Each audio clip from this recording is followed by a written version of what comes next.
Welcome to the Hardwood Hustle, powered by PGC Basketball. We believe in the value of a coach. We're here to educate, empower, and encourage you to lead like never before. This week, we're joined by Cody Royle, a professional Aussie Rules Football Coach who is passionate about challenging the status quo in coaching. He's the author of Where Others Won't and The Tough Stuff, and joins us today to give coaches tips on how to lead well, avoid burnout, and stay focused on your mission. Before we start, a quick word from Mono Watsa. Coach, would you like to have a team full of great shooters next season? We've partnered with our friends at Noah to bring to you the Hoops app, a free app to help your players measure the trajectory and arc of their shot. They'll get immediate feedback after every make or miss so that they can course correct and become a better shooter faster. Have your players download the Hoops app at thehoopsapp.com/PGC today so that you can have a team full of better shooters next season. Coaches, welcome to the Hardwood Hustle. We have a really special episode today. Cody Royle, who coaches the coaches. He's an elite performance coach. He helps coaches at the highest level of sport become better coaches. Cody, welcome to the show. Sam, TJ, thanks for having me, guys. I appreciate it. And excited to talk to coaches about coaches. Yeah. I think this is going to be right up our listeners' alley here. And, but before we jump into a lot of questions and how they can get better, just let's attack the why for a second. Why is it important that coaches have coaches? Well, there's a couple of angles to that. I think one is just the performance element. We spend so much time in and around human performance and know all the secrets really about how the body and the mind generate performance. And I think as coaches we kind of give that to our players and then listen to none of that advice for ourselves. And so I think that's one angle to it. Another angle is definitely the emotional side, which doesn't tend to get addressed. And particularly for head coaches, that's a huge burden. I call it the weight. So, the weight that goes on your shoulders of decision-making and looking after all your players and your staff and building an organization, it tends to go unaddressed, but it impacts our performance. So those two alone are huge factors. And then also what I'd say, again, for head coaches, this would be my third point, would be the job has kind of become a little bit outsized, particularly at the elite levels, in that, 20 years ago, most coaching staffs were, maybe one assistant coach and you maybe had a fitness coach or someone from human movement, as it was called back then. They'd done a PhD and that was kind of the coaching department. Whereas now you're looking at departments stocked with PhDs. You've got analytics, you've got performance onto its own, you've got medical, and so you're running an organization, you're a CEO. And so all three of those things are reasons why, we need to be paying attention to coaching performance. Cody, coaches are a lot like players in the sense, that we have strengths and we have weaknesses. And let's talk about weaknesses first. What do you see when working with coaches as maybe the biggest obstacle that gets in their way to being the most successful or transformational coach they can be? What are some common themes you see play out? Yeah, number one is the organization. So Bill Walsh has this great quote: great organization is the hallmark of a great organization. And when you get behind the scenes in a lot of organizations, you find that they are not organized. And so a lot of that falls onto particularly the head coach. And so when the organization is an energy sucker and not an energy giver, you're in trouble. Right? Like if the organizational politics and all the BS is taking from the performance of the coach, think about the knock-on effect before you even get to the players, right? So if the coach is in a state of depletion before they even get to practice, before they even get to game time, because they're dealing with politics internally, you're going to be in trouble. And so the organizations that figure out ways for the organization to be organized, to actually play its role and to give energy and give support and feel like, everyone's rowing in the same direction, that's a huge head start.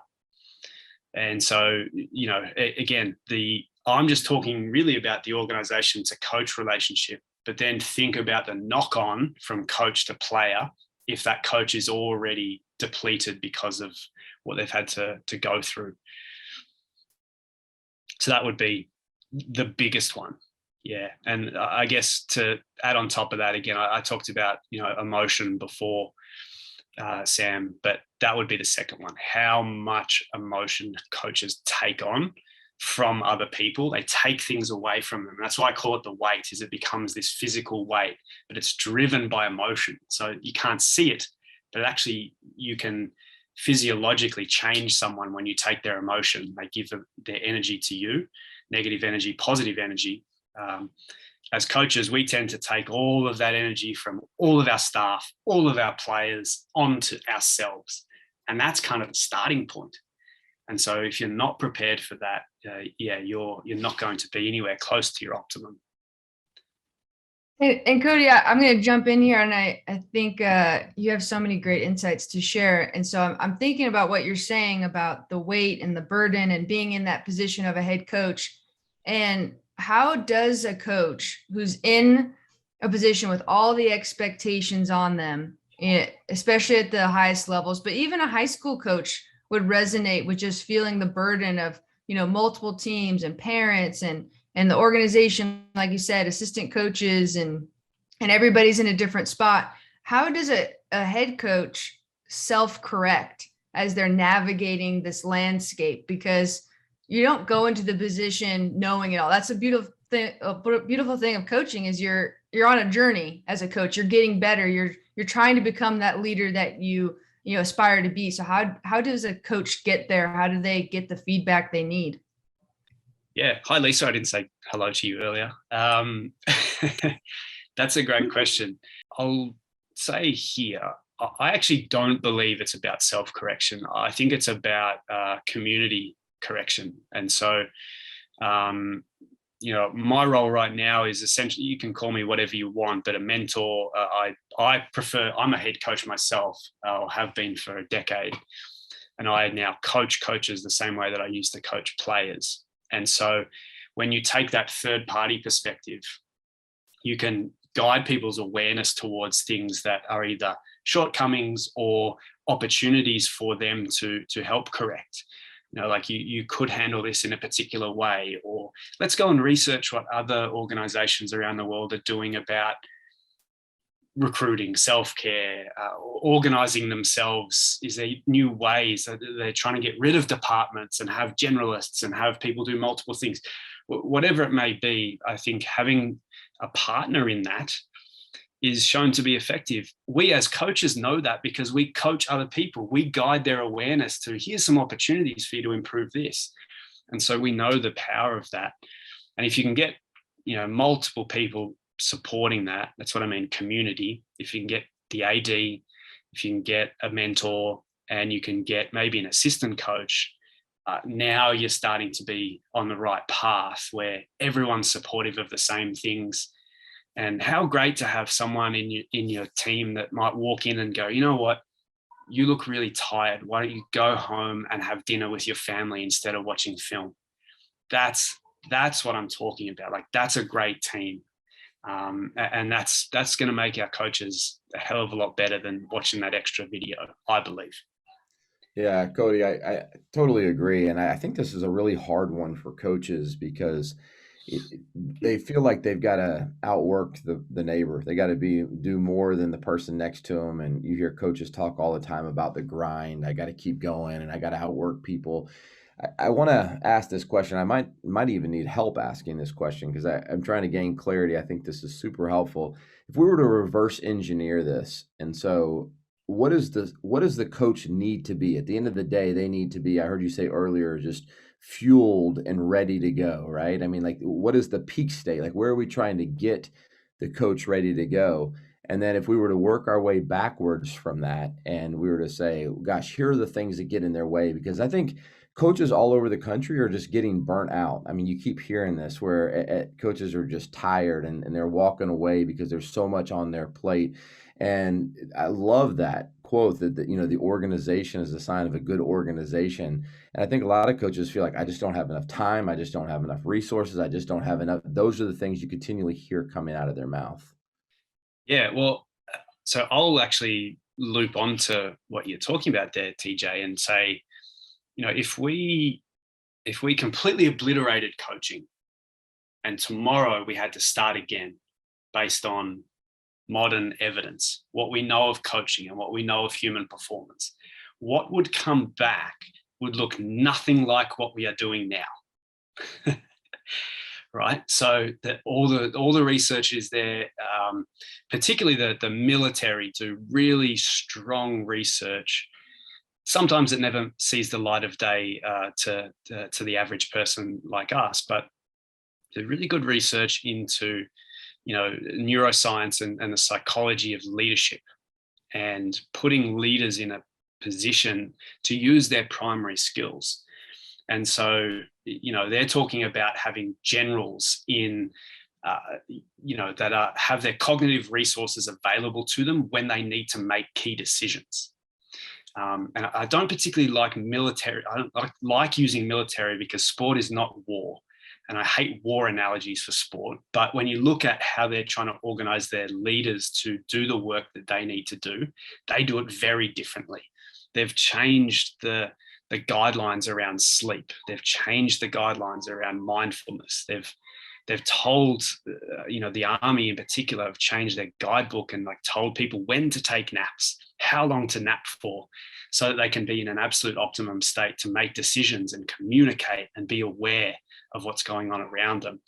And unfortunately, coaches who should be experts in, human performance and the state that we need to be in to perform ourselves, we go the other way. And we have, the coaches be up at 6 a.m. and have no breaks until 7 p.m. game time, and then say, go and notice small details about what's happening in real time in front of 40,000 people whilst on national television, and make good decisions and communicate well. But don't sleep and don't fuel yourself. The players have the good food. We eat at the snack bar if we can and have the Coke before the game. Come on, guys. We know that is nowhere close to optimal. And so, what I'm trying to do is completely shift the paradigm here and say that there is huge performance gains just sitting in the head coach right now. It's probably 0.01% to gain in the gym. It's kind of evened out. No one's doing anything different there. We kind of know, physiology quite well. It's had time to go through it. I reckon there's multiple percentage points just in the head coach and getting out, their absolute optimum performance, because we know it's not close right now. Yeah, and Cody, I think the military reference is a good one. I know you're not saying sport is war, right? But we can draw answers from that. Military leaders it's a matter of life and death. In basketball or football or whatever, coaches, they're trying to win a game. And so you're trying to optimize performance, like you said. PGC coaching, we kind of break down coaching into 5 categories. And 2 of those, Cody, are culture and leadership. And, I think there's a lot of overlap between the 2. How you build your culture rests a lot on the leadership of the coaches. And so it's a bit of a loaded question, but, you work with coaches from many different sports. What are some of the best things you've seen when developing culture? And feel free to overlap that into leadership as well. Yeah, great question. Probably the best thing that I've seen more recently is just the coaches are willing to actually engage in that culture themselves. And what I mean by that is it's not dictatorial anymore. What we used to do kind of in the early throes of culture, through the early 2000s and things like that, when it's being popularized in sport, we had culture always, but we didn't name it that, right? Like it just kind of bubbled underneath the surface, and we didn't have these meetings talking about what behaviors do we want to exhibit on the court and things like that. We just went and exhibited them. So, but when it started to become popularized, I think it was still very much from a dictating position. Me as the coach would tell you guys how you're going to behave and how we're going to interact. Now it's kind of flipped the other way around, and a lot more athletes have a say in their own culture, but then the coaches also do, and then the behaviors that come out of that, and well, whatever you want to, however you've designed your culture, coaches are actually adhering in a lot more instances to the culture themselves. And so it's very much less dictatorial and now participative, where, if we say we're going to work hard, the coaches work hard. If we say we're going to be kind, the coach is kind.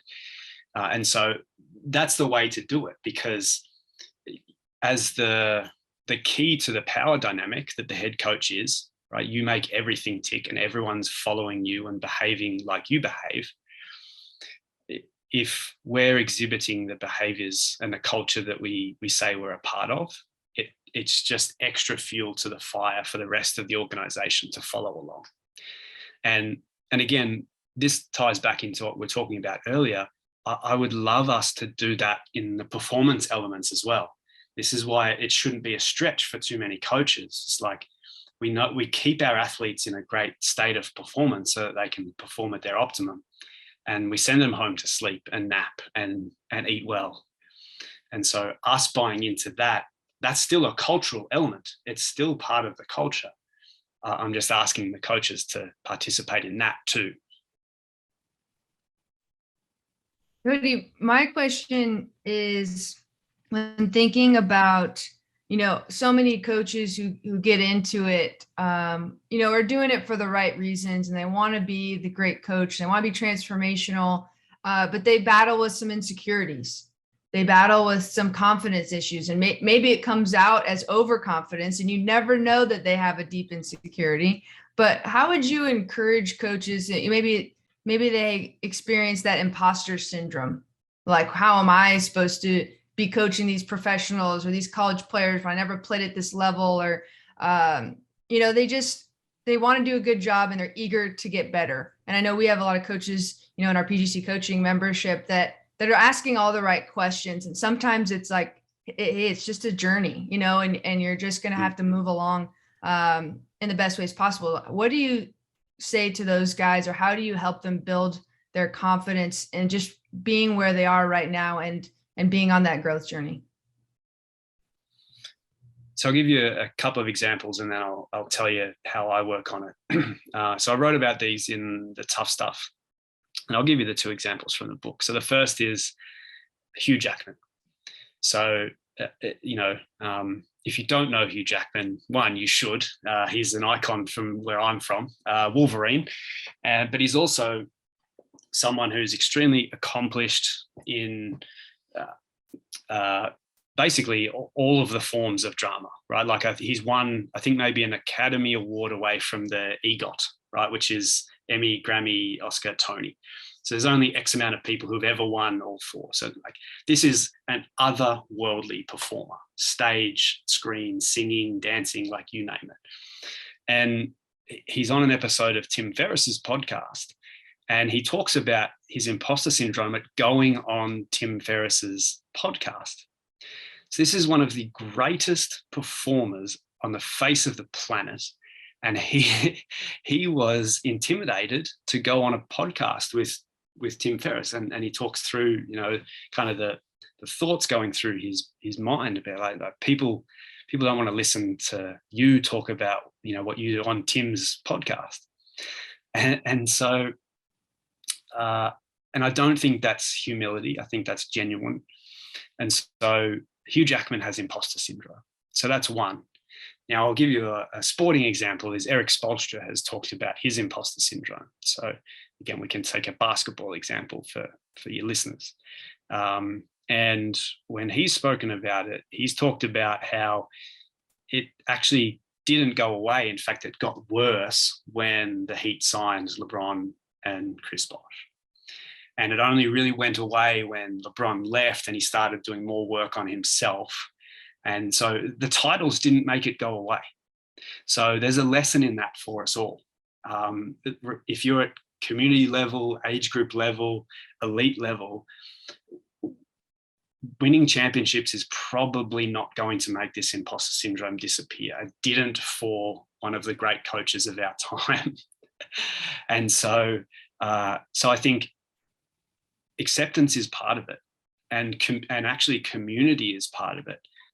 All of us are going through this, right the way up to Hugh Jackman and Eric Spoelstra, the people that we see on television every single day. So they are battling with it as well. And so I think, in the way that I work on it, when coaches are going through a particular bout, right, it kind of comes in waves, is just gratitude more than anything. The ability to change people's lives with what you do and your passion is a remarkable gift. And so, revisiting that and just understanding that, I work with full-time coaches, even just the ability to coach full-time, the sport that you love. What a remarkable gift from the world that is. And so you do deserve to be there. And then as you get closer to the top is, at the NBA level, you've got to remind people that you are right now in the top 30 people in the world at what you do. And so reconceptualizing it as whether you believe that you should be here or not, the screening process to even get to where you've gotten to is off the charts. Only 30 people in the world get to do what you do. And so you clearly deserve to be here.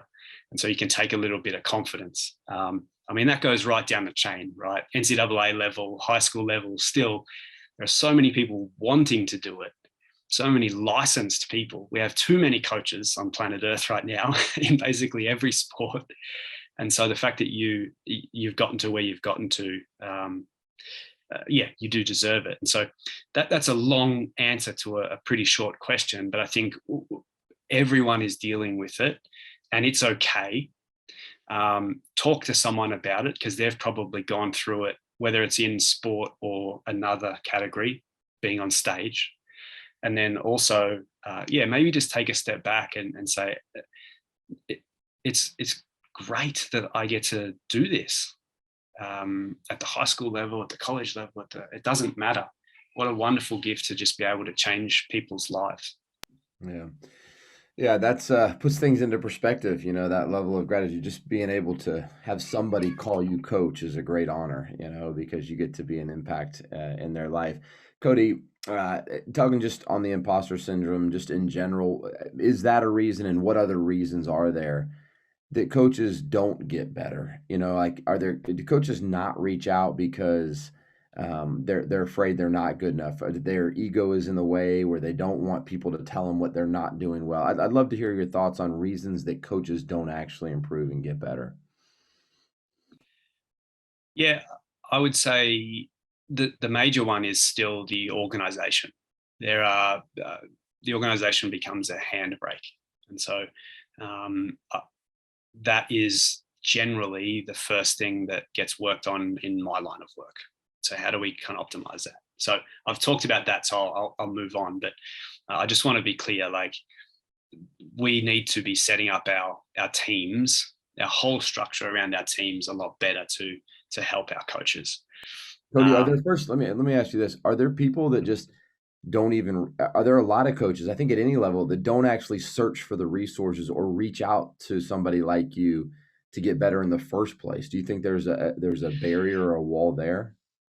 Yeah, of course. And that's the other side of it too, is so the organization is one, but whether it's fear, whether it's intimidation, whether it's a conceptualization of the job, that the head coach needs to know everything and should be able to do the job on their own with zero support. That's the other barrier. Absolutely. I think it's less about ego and more about the conceptualization of the job and how we think about positions of leadership, or how we've traditionally thought about them, because CEOs were dealing with this too, right? And then there was this thing created called executive coaching, where they would go and get mentored by other people who had done the job, or people to guide their awareness. Steve Jobs had one. All the Google guys had one.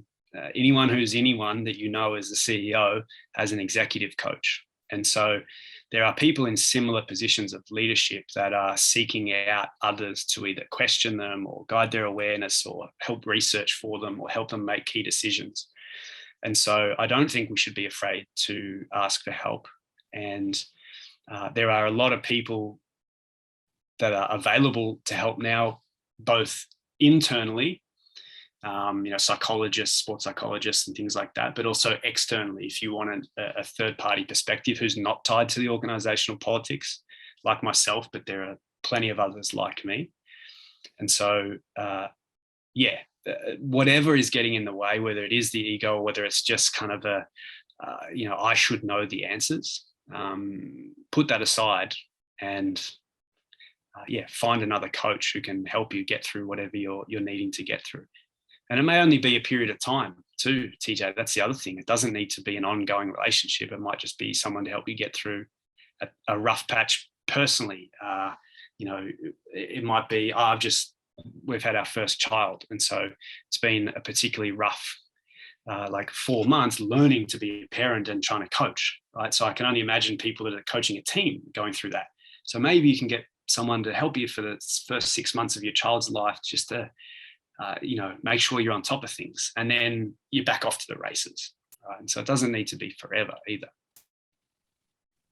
Yeah, Cody, I just want to make a note. I think one thing I'm hearing and thinking about is, coaches, we have to be confident in what we're doing and exude that with our players, but there's also a level of humility we need to model. Number one, model it. Number two, humility allows us to ask the right questions so that we can, be humble enough to know we might not be doing it right. So I think there's a relationship there. Let me take a turn here and ask this question. Say I called you and I want you to help me, mentor me, okay? And here's my question for you. My best player is just not buying in. I've been working on the relationship.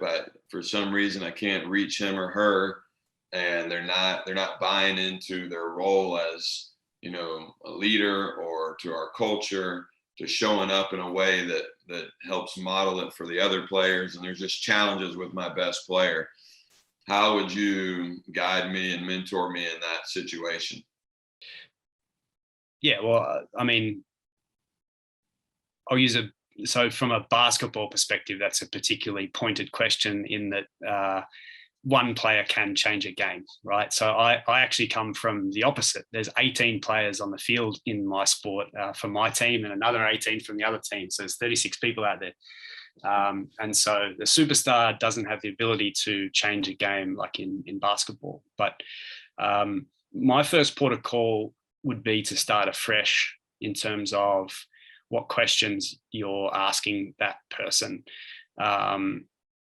So often, again, we come from a quite dictatorial coaching methodology. To go back to that kind of military example, a lot of the methodology came out of military, right? Like you pass messages down the line, and down the line they just adhere. And there's still a lot of that in coaching, and it hasn't moved to conversational, and it hasn't moved to more open coaching, widespread, right? We're still educating a lot of coaches on you tell the players what to do and how to act and what to believe in and how to behave. And so I would start with our questions again. So what have we asked this player? If they're the superstar but they're late to training, have we just asked why? Is there anything going on that you can help with? Have we started with a bit of vulnerability and humility with the star? Have we interrogated whether this is their thing in their life. Are they, a lot of really good athletes get trapped in their sport because they don't know what else to do. There's a lot of players at the top level of every sport that hate the sport, but it's a really good paycheck. And they kind of got trapped in it early because they were elite at it and got accolades, and it came with whether it's girls or boys, or whether it's being on stage, or whether it's it comes with all these things, and so you kind of get pushed down that path. So let's start at a human level again. Who is this person? Am I just telling them that they need to be a leader, or do they want to be a leader? Can they be a superstar without being the leader? Do I have someone on the team that might actually be able to ascend to that role and still be influential? And I can just let my star be the star without actually having to be a leader. And again, I know there's nuance to that in basketball, where you need your number one player to be, at least show leadership qualities, but do they need to be the person? So again, I completely strip it back. And this is what I mean by I'm a third party here. So I'm not tied to history. I'm not tied to the organization. Don't even know your superstar's name, Sam. Don't even know their name. So you need to tell me. His name's Cody. His name's Cody. He's an Australian, can only shoot 3-pointers, can't dribble, can't dunk, can't do anything, just threes. Cody, let me ask you this, because while we're in the moment here, is that okay for somebody to be a star and not be a leader? You hear a lot of coaches say, well, your best player's got to be this, or and maybe that's a myth. Can organization run well when you have two other people that are leading and your star just gets to be a star? And how does that play out? Just curious to your thoughts on that. My personal belief on it is that you can. I also recognize that at certain levels there's an entertainment element and a marketing element and a sales element where people kind of get shoehorned into leadership roles because they are the face of the team. Now, the way that I think about it, and again, this comes from probably a big sport methodology, is often the actual captain is not the best player. Often the most influential person, when it really comes down to someone who changes the behavior of their teammates, isn't the best player. Again, I'll use a big sport example, but what always resonated with me was the story of whose lockers were next to the door in the Patriots locker room. Right. And so it was Junior Seau and Teddy Bruschi. And so, good players, but I don't think you would argue that they were the best players on those teams, but they were the most influential.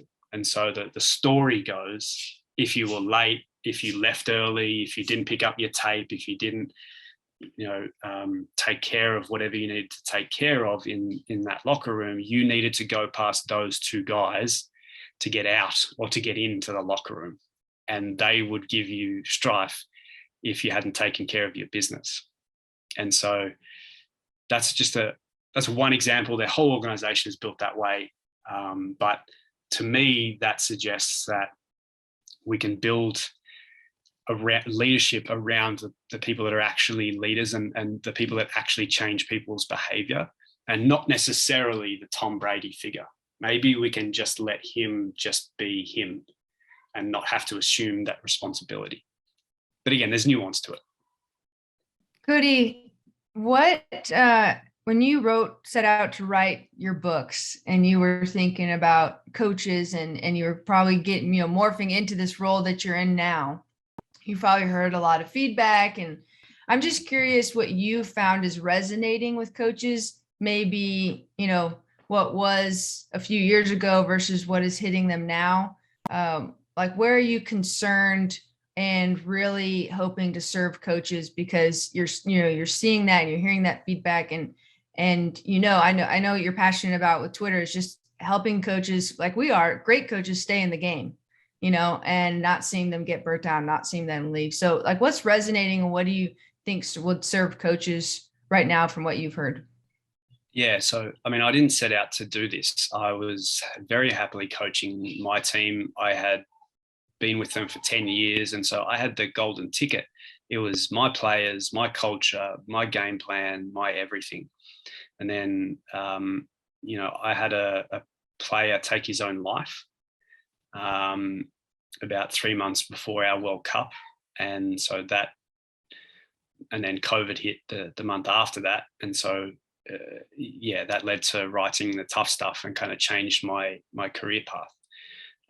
So in particular, tough stuff's obviously very close to me in that I went through the biggest emotional roller coaster you can possibly go through, and the biggest confronting type of coaching possible, and that is helping 50 young men grieve.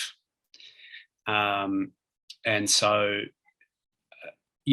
my concern, Lisa, is that we are not preparing coaches to actually be coaches. I think the speed of change in the role and the expectations has been dramatic in the last 20 years. And we're still pumping X's and O's into them when every drill ever invented is on YouTube. And every single set in your sport, I can look up right now and it's on YouTube. And so what we're not doing is preparing coaches for the actual challenge of the job, the organizational dynamics, like we talked about at the start, the emotional toll that they're going to be under, dealing with parents, dealing with superstars that won't buy in, dealing with the modern athlete, dealing with yourself, self-reflection, mindfulness for yourself, organizing your day around performance. And so we're just pumping more and more of the same thing into them, and more are dropping out. And that's my big concern, is that Sean McVay's not even out of his 30s talking about burnout and threatening to leave the sport and go into the commentary booth and collect his $100 million up there, where he shows up once a week. And that is a huge concern, because he's someone that has the ability to change many, many lives and be a great coach. And he's not even through 5 seasons and is talking about leaving. Whether that's genuine or not, I don't know. But it is becoming a huge challenge. And I think we have an opportunity to prepare coaches better by giving them a realistic portrayal of what it's actually like. Because humans have shown, if you just tell them, there's still going to be people who put their hand up and go, that sounds awesome to me. Great, like, thank you. UFC is one of the biggest. Get in a ring with someone and kick the suitcase out of each other, and people still, I'll participate in that. Absolutely. And thousands of people show up and watch. Right. And so my belief is that we can give all coaches, not just head coaches, assistant coaches, a better window into what they're actually going to be doing and dealing with. And if we educate them properly around that, they're going to develop more robust systems around themselves to support their ongoing performance. And, that might mean that they do take breaks in between contracts and not just go job to job, but that's a break of rejuvenation rather than just moving on to the next thing, like a lot are currently doing. And then, they kind of get burnt out down the line. So, I want people to coach. Hey, Cody, as we wrap up here, I want to let's talk about your book, Tough Stuff. And I know that you're talking about it now, why you wrote it, but give us some more insight to it and what people will get from it. So you wrote it, why? You were hoping to get this message across, and what do you think people can gain from reading it? Yeah, so I talked about kind of what I went through as a coach, and then a COVID hit, and I started speaking to a lot of my friends. And, if you guys remember, there was that period where we thought, well, a lot of these leagues could fold, right? Like, May, June 2020, people kind of sitting in their back garden thinking, oh, geez, like, if this keeps going, the biggest leagues in the world could run out of money, and what happens then? And And that was really confronting for a lot of head coaches in particular, because their identities were tied up in what they were doing. And so that was really the catalyst for it. And so, yeah, what they get out of the book. So the subtitle is 7 Hard Truths About Being a Head Coach. And I write about, the confronting realities, the hard truths of being a coach. And that is, everyone doubting you. It's, the emotional toll, like I talked about. It's your own identity. It's your own ego and not thinking that you have the God particle, right? And that you're central to everything that goes on. And it's the neuroscience behind preparing yourself as a decision maker for performance, and how we communicate, and the fact that, we don't deal with self-talk, and we don't deal with behavior as part of what we teach as communication for ourselves. And it's about connection. So how do we connect people? We are playing team sports, and we treat everyone as individuals. And we talk about upgrading positions, which means that we're treating human beings as interchangeable, and we're just going to get one person to be better in your position. That doesn't scream team sport to me. And so, that's what's in the book. They're actually the 7 chapters. I just rattled them off there, but they have a lot more clickbaity names than I used there. But essentially, it's really the human elements of coaching and leadership, and particularly around teams. Yeah, well, Cody, we need to get you back on, because I feel like we're just, 45 minutes in. I feel like we're just scratching the surface here. I feel like I got 1,000 more questions for you, but so we would love to have you back on and go deeper. But tell our listeners, like, where can they find you? How can they follow you? How can they stay in touch? Because obviously you're a wealth of knowledge, and we love the mission that you're on, is to help coaches. I mean, it's the same mission we're on. We want to help coaches. We want them to love what they're doing. We want them to improve the lives of other people and live a good life themselves. And so would love to hear your information, so that coaches can say, I want to follow this guy. I want to listen to what he has to say, because I really think it is a powerful message. I appreciate that. And yeah, I'd love to come back on. The easiest place to find me is, everything is centralized at codyroyle.com. Very easy to find with my name. I think there's maybe one kid somewhere in Colorado that has the same name as me, but I got all the good Twitter handles and everything. So no underscores or anything for me. And as Lisa mentioned earlier, I'm big on Twitter. I spend a lot of time talking there. And so, please follow me, but then also be social with me. I use social media to be social and talk about these things. And I'm big into dialogue rather than monologue. So please, if you've got questions or disagree with me on something or whatever it may be, you can find me on Twitter and I'll chat to you there. Yeah, so it's Cody, Cody Royle, Royle. Find him there. And Cody, I'm gonna make sure that I engage with you, but I'm really interested to read the book. I mean, after hearing your heart, your mission, what you do, and your expertise in what you do, obviously going to be a great read. And as a head coach, I know that I want growth like this, and don't always know where to find it, but found a great place to find it. So, hey, Cody, thanks so much for joining us today. Appreciate you having me. I'll be back. All right, we'll look forward to having you back. Hey, he is Sam Allen. She is Lisa O'Meara. I'm TJ Rosine, and we are the Hardwood Hustle. Thanks for tuning in to this episode of the Hardwood Hustle, where we believe in the value of a coach. We'd also love for you to join us at one of our fall PGC Coaching Clinics or Read and React workshops. We have 6 locations to choose from. Go to pgcclinics.com for more information. That's pgcclinics.com.